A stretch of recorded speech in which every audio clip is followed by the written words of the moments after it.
ጎተራዋን የሞላች ማዕዷን ያትረፈረፈች የምግብ ሉዓላዊነቷን ያረጋገጠች ሀገር በቀጥታም ይሁን በተዘዋዋሪ ከሚመጣ እጅ ጥምዘዛ ራሷን ያዳነች እንደምትሆን እሙን ነው። ኢትዮጵያ በምግብ ራስን ለመቻል አምራች ጉልበት አልሚ መዳፍ ይበረክት ዘንድ በርካታ ስራዎችን ስታከናውን ቆይታለች። አባቶቻችን ልብስ ሳይቀይሩ ጫማ ሳይቀይሩ የሚበሉት ነገር ሳያምራቸው ህይወታቸውን አጥተዋል። ዛሬኛ ተተክተን እንደምትመለከቱት ሰፊ ነው። ወደ 300 ሄክታር ነው።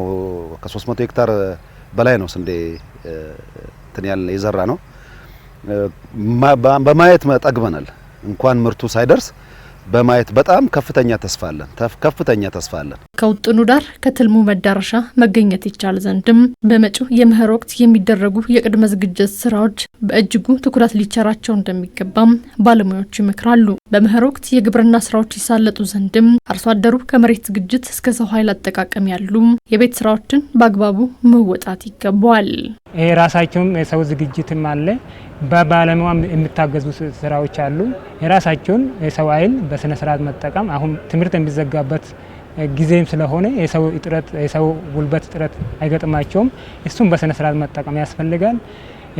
ማሽነሪዎችም ስለሚጠቀሙ ሰፋፊ ያላቸው አካባቢዎች ላይ ማሽነሪ ስለሚጠቀሙ ብዙ የሰው ጉልበትም ላስፈልጋቸው ይችላል። ይህንን በማድረግ አርሶ አደሩ ያለውን የሰው አቅም በመጠቀም ማሳውን ማዘጋጀት አለበት ማለት ነው። በየቀበሌው ዲኤዎች አሉ፣ ግብርና ባለሙያ አለ።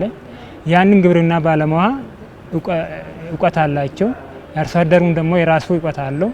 ያንን ግብአት እንዴት መጠቀም እንዳለበት፣ መቼ እንደሚጠቀሙ፣ ምን ያህል ፈርቲላይዘር፣ ምን ያህል መዳበሪያ፣ ምን ያህል ዘር ለአንድ ሄክታር የሚጠቀሙበት ሁኔታዎች ፓኬጅ ውስጥ ስላለ እሱን ግንዛቤ መፍጠር በየአካባቢው የአርሶ አደሩን ግንዛቤ በመፍጠር ምርትና ምርታማነትን መጨመር ያስፈልጋል ማለት ነው። ኢትዮጵያ ተፈጥሮ የለገሰቻት ሀብት እልፍ የቀባቻት በረከት አያሌ ነው። በይበልጥም ለግብርና ምርትና ምርታማነት እድገት ዋነኛ ምሰሶ የሆኑ የተፈጥሮ ሀብቶች ባለቤቷ ሀገር የግብርናውን ዘርፍ ከቴክኖሎጂ ጋር በማጣመር ከኋላ ቀር ልማድ አላቃም ዘመናዊነትን ለማላበስ እየተጋች ትገኛለች።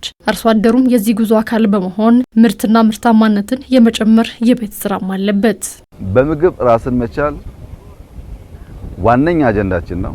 በምግብ ራስን ለመቻል መሬት ያስፈልጋል አለን፣ ውሃ ያስፈልጋል አለን፣ ሰው ያስፈልጋል አለን። ምርጥ ዘርና ፈርቲላይዘር ላይ እየሰራን ያለነው እነዚህን ካሟላን ለኛ ብቻ ሳይሆን ለሌሎች የሚተርፍ ነገር ማድረግ ይቻላል ማለት ነው።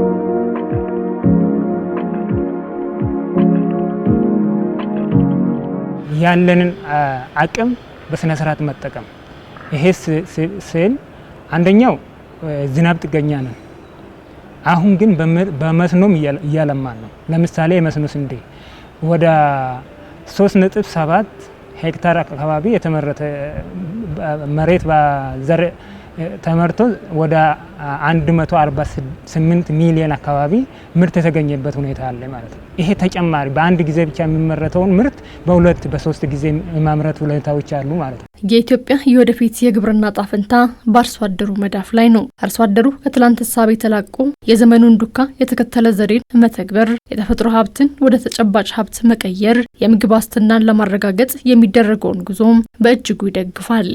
እንደዚህ አይነት ዝግጅቶች ሲደረጉ ግብአትን በስነ ስርዓት ከተጠቀም አርሶ አደሩም ዝግጁ ከሆነ እነኚህ ምርትና ምርታማነትን ከመጨመር አንጻር የተለያዩ አስተዋጽኦ አሉ።